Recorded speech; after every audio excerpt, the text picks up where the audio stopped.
Welcome back, patrons. Thanks for following along, and thanks for coming back. This is the mock-up for the MATTIA Sign. This is a little model that I had. I had done two models. The other one is on my Instagram. It's a bigger version of it. And that's the book that to the right of me there, is the book that I usually write in all the time. And I'm cutting up two stencils now and using Super 77. This is what I like to use when I'm gluing these templates on. And that's poplar wood right there. I tried to pick good parts of the poplar where I wouldn't have issues. It's just a pre-done up board for me to work with. And I cut each one individual with the miter saw. That was a 96 tooth blade that I had on that DeWalt miter saw. And here you can see me cutting through the 1954 Delta saw. On the back there you can see my Carter stabilizers. I keep those in a magnet in the back. I don't use them too often. Usually I like to use the regular guide. It keeps the blade stiff. And you can see I cut all the letters individually. This just helps for me to separate them and stack them up next to me on a table.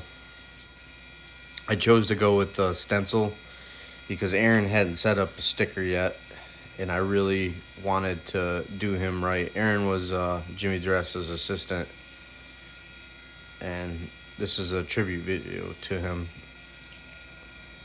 as he was a mentor of mine.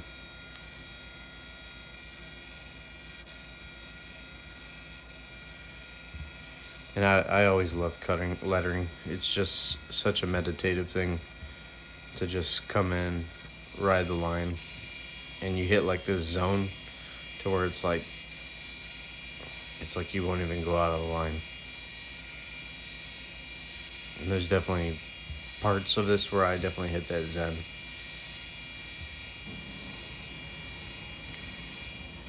You can see I put a piece of MDF down on the top. I did that so that way I'd have a zero clearance. This works really good when you're cutting wood or MDF. When you're cutting plexiglass, it works great, but you gotta keep in mind that it's gonna get gummed up. So you gotta let it breathe and pick the wax out, the buildup of plastic or acrylic. And you can see my light there. I probably had it on drought. There it is, I flicked it on. That is the Olight S1R Baton 2. It's a light that Aaron often kept on his head. The same with Jimmy Dresta. I pretty much have to have this light all the time. I have two of them, and I just trade them out depending on which one. And here, a lot of guys are like, "Man, you get so close," but I'm not really scared of this tool. I know my comfort with it. You should never get this close if you don't feel like you can handle it. Know your limits with the tool that you're working with, for sure.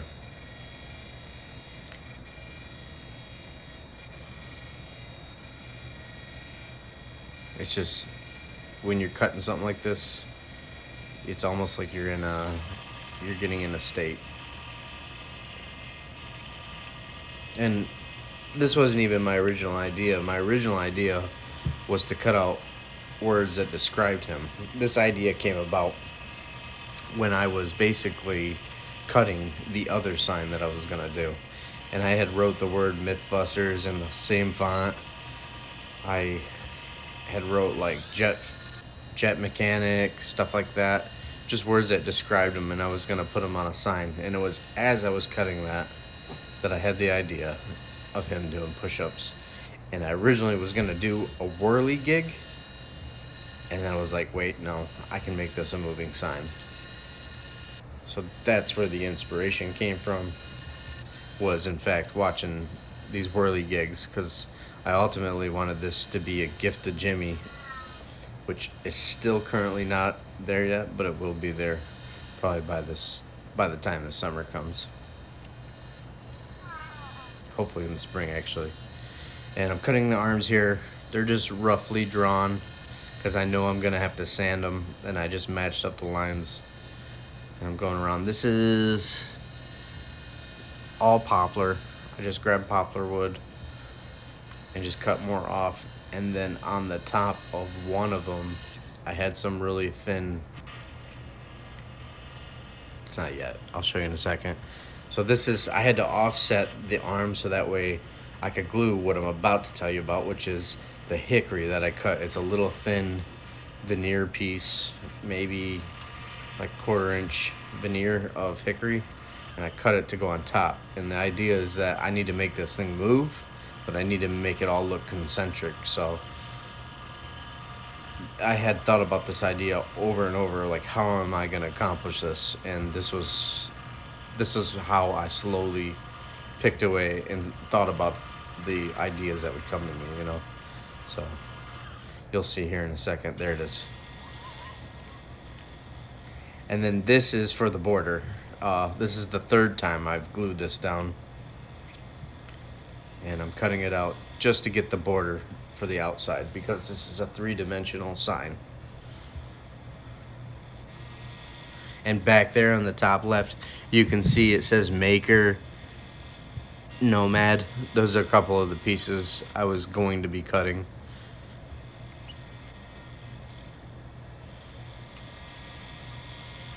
You can see all the shavings just blasting up.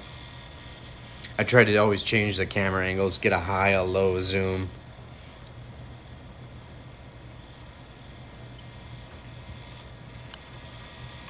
But I never try to do too many wide angles,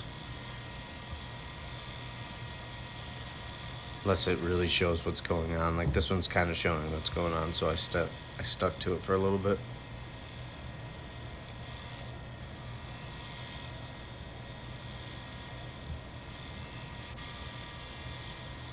And then I gotta cut the access right there. I cut it for the arm, and here you're gonna see it all kind of come together.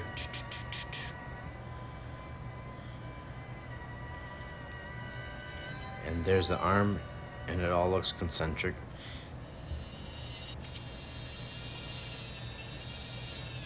Just a Harbor Freight belt sander.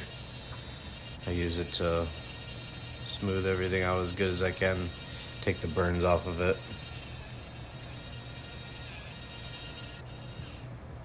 Kind of sped up through it. These are pivot hinges from Rockler. This is how I was able to accomplish the movement. And I've got this Miles Craft like drill press jig thing. It can do angles.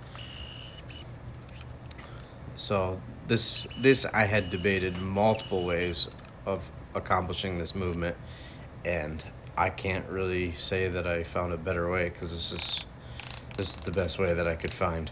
It was easy to install, easy to work with. I just put in wood glue, smacked it in. Didn't even really have to mind the gap. I took that out and I just smacked it a little bit closer and called it good. The only thing I wish I had done was maybe sand it down a little bit more so there wasn't rubbing, but I since have gone back and corrected that. And estimating on where to be.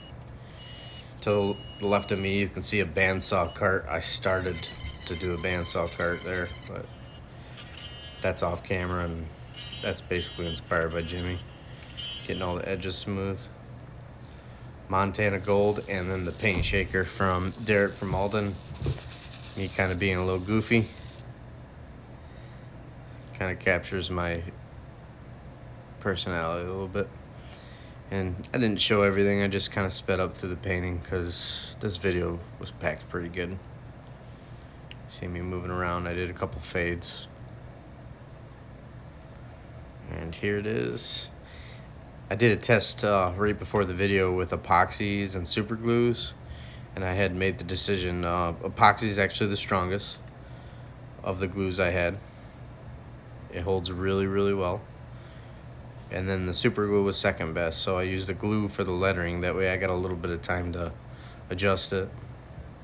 And you can see the black line, the black border just changed to the, now it's full black. So in between scenes, I didn't film it. I had sanded it and painted it black and let it sit overnight. I figured I had showed enough painting, so. And I've got just 2 little pieces of aluminum to line up the lettering. I had glued everything on, pulled the tape, and pulled the aluminum. And as of right now, I have a perfect finish on the paint job. I had worked really hard to get this finish fairly perfect, except now you can see in the top right, when I was pushing this on and gluing it, the border had picked up some fingernail marks.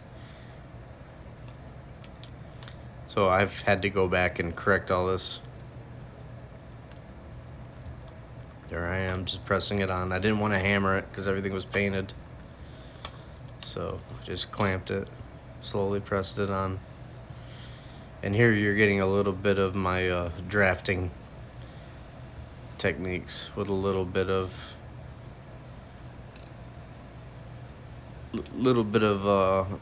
my backyard engineering, I guess. So I'm marking all the lines, making sure everything lines up. I want everything to be center. You can see I've got the arm drawn over there. There's the ice pick. Center marking.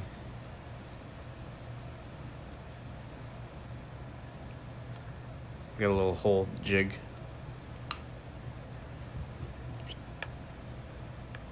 And of course I transfer it here.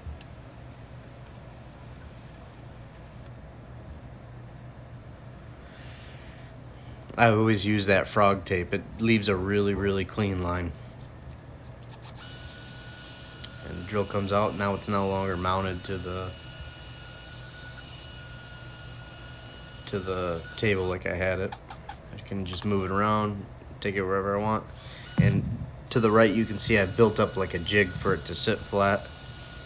Just stacked up some wood because it did not want to sit flat on there.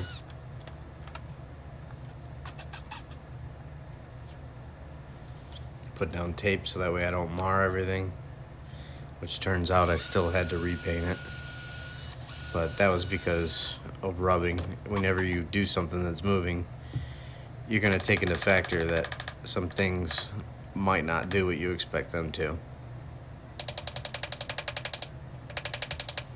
There's the pivot hinges, and you can see the sign comes down. Press it on, give it a smack, and there's the movement we were going for. This is an actuator. It took me a long time to find one. It has a European plug on it. You can see it there.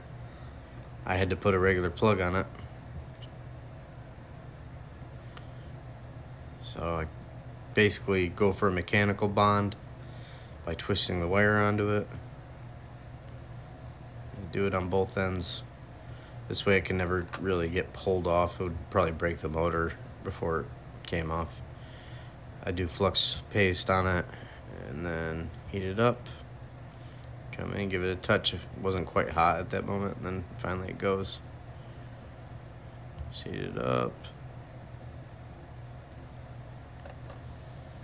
And then this is heat shrink with a heat gun. You can see I do 2 sets. One goes over the other 2.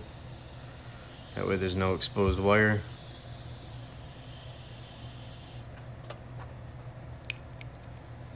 And I give it a test run. This is probably with the plug-in. It came with an adapter, but there's the orange wire. That's what I originally had wired in. So I just snipped it off, wired this in to a switch. And I put all good connectors on it. Those are right there, those are crimpers from Japan. They work really, really well for crimping these blue insulated connectors, these fork terminals. And of course the DeWalt. That's actually the one I bought for my son. I have 3 of them. I just saw his and grabbed it. He has it back by now though, of course. Some more heat shrink tube. This is on the shield or the ground. And I just connect them. This is a little, that other switch is the motion detector switch. It's rated for a 3 amp fan. So I figured 3 amps would be good for this motor.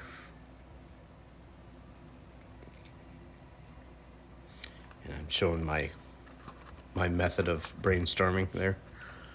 You can see I'm pretty much wiring everything up, and I'm gonna solder everything, that way it won't come apart. So I solder all the wires together, and then I also put on a wire nut, and then I tape them. Of course, you can see the other one's taped. I probably don't show this one. Flux paste, and of course solder. So I felt really good about these bonds. At least I felt like the motor could, like, nothing bad was gonna happen. I wanted to make sure I did a good job.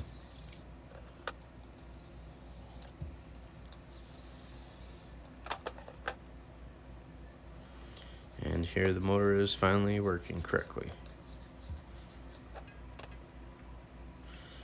And onto the middle working. So I like to score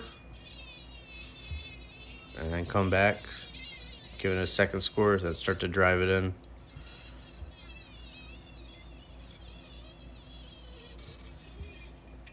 Goes. I've always worn a face shield when cutting with stuff like that. Just too many times stuff flies in my eyes. That's my 12-inch disc sander from Harbor Freight. It does the job. Someday I'll get me some Baldor ones. Ice pick. And I'm just drilling into aluminum here, so I basically got to mount this, figure out how I'm going to mount this giant motor to the back of the sign. A little slow-mo, came loose.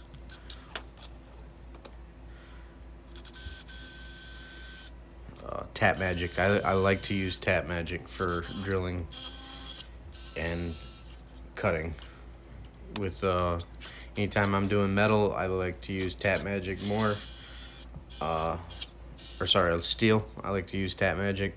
Then with aluminum, I like to use wax if it's possible. Wax stops the blade or cutting tool from being built up with aluminum. That's ice pick I got from Jimmy. That's the level ice pick. And I've always liked DeWalt tools. I just feel like they last a long time.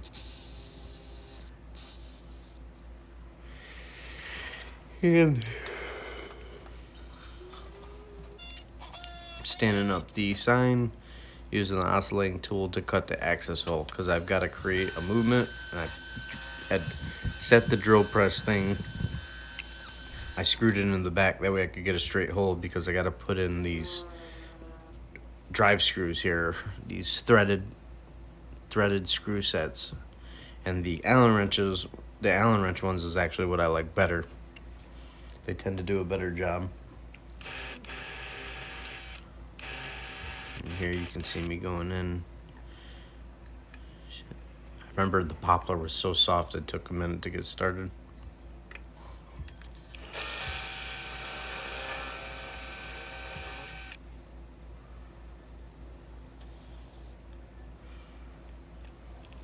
Got all three to mount the motor plate.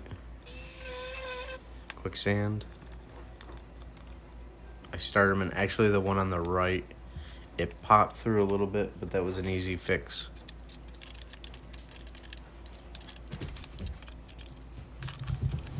And 1 second.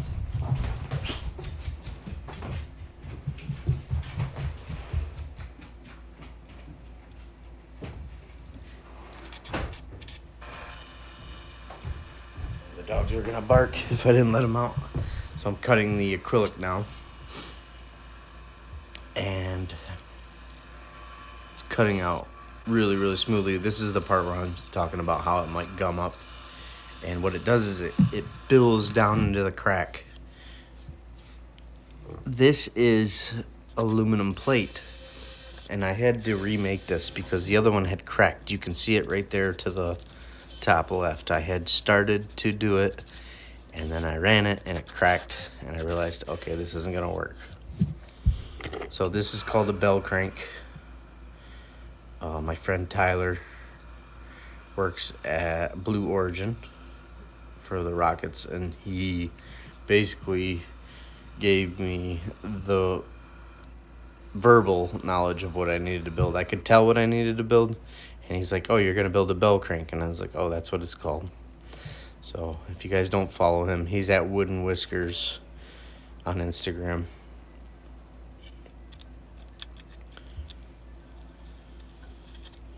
Definitely went to school on this one.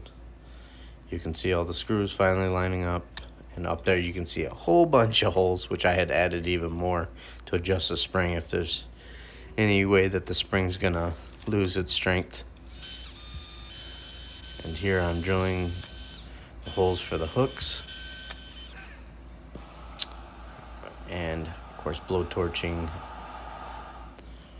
the branding iron. I come in, brand it up top, and here's the final movement.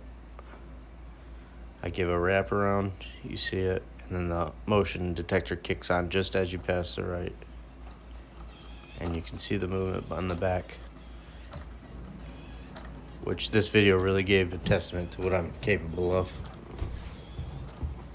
But I just want to say thank you guys. I appreciate it. This is definitely one of my epic builds, and I hope you guys enjoyed this video, and I hope to keep bringing you more. As long as the ideas come, I'll keep making them. And here's a little tribute to Aaron. This is what inspired this video. So this is a video from Derek from Malden. And there he is, getting after it. So to me, that was a message, and I'm happy to share that message with you guys. Thank you guys.